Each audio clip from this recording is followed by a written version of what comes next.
about the control and programming of perception.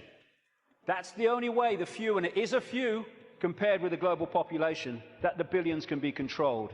Manipulating how we interact with reality, keeping from us that we are consciousness, putting us in these bubbles of our sense of limitation, and I can't, manipulating the way we decode reality, and therefore making us see the world as the control system wants us to see it. That's the basis of all of it going through the day, because that's the basis of all of it going through the whole conspiracy. So yes, of course, on one level, it does manifest as dark suits sitting around a table discussing the next move. But that's still the play-out world of this conspiracy. It's not its origin. It goes beyond them into the advisors in the shadows, the Mandelsons in this country. Peter Mandelson, if he's not manipulating, he gets withdrawal symptoms, that man. And into the Rahm Emanuels, ditto, in America, the controller, handler of Barack Obama. It goes into deeper levels, beyond them, deep in the hidden secret society network. And eventually, it goes out of this dimension. And that's where this whole thing is really coming from. Beyond the frequency range of visible light. And it involves non-human entities. Some of them people call the greys. The main ones, I would say, and have been saying for a long, long time, take a reptilian form. They operate outside. They can come into visible light, but in terms of the reptilian part of this, they can't stay here for that long. So people say, why don't they just come and take over? Because they can't, or they would. They can come for so long, but their vibrational difference, incompatibility, means they have to leave. They can't stay for long, although there are technological ways they can stay for longer. And they operate outside visible light, and they manipulate this reality through bloodlines, interbreeding bloodlines that I'll come to, and we call them the Illuminati families.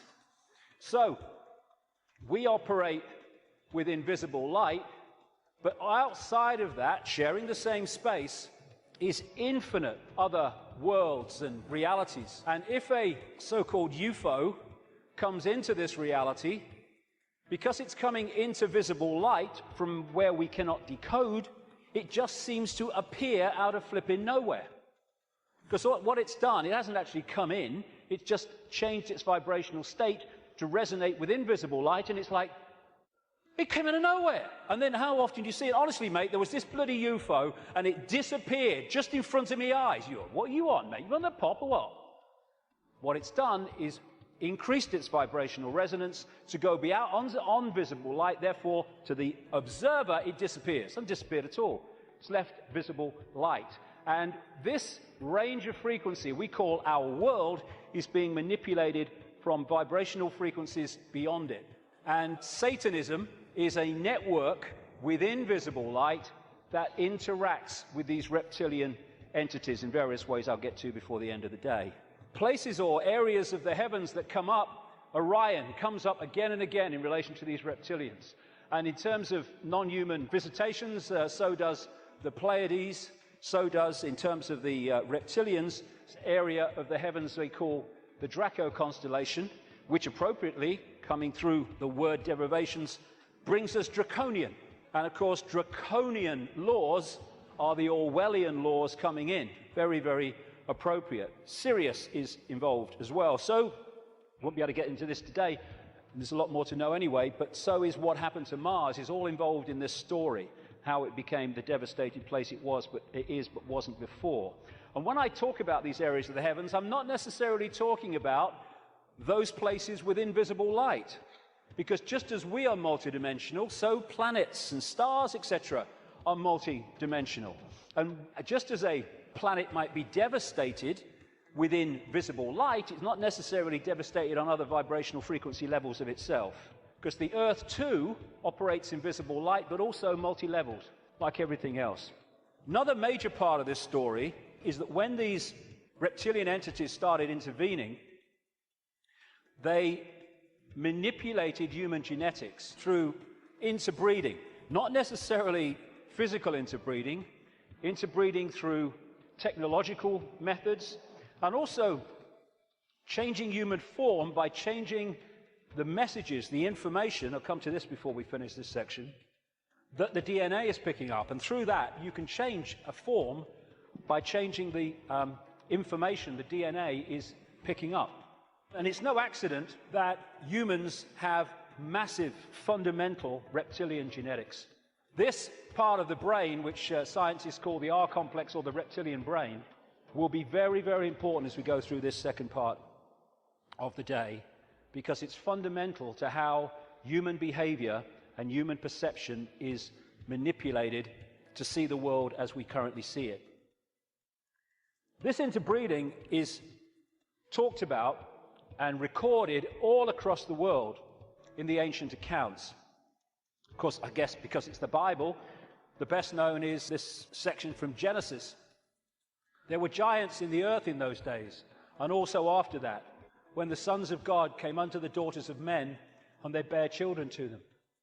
The same became mighty men, which were the old men of renown. But that's just the biblical version. Got a frog in my throat, the reptilian kind. All across the ancient world, you see similar stories and accounts of this interbreeding. Something else goes parallel with the reptilian story.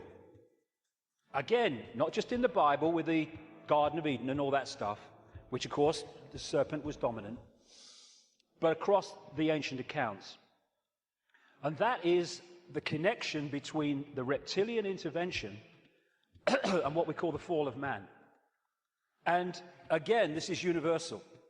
And these themes will come together again and again as we go through this next part.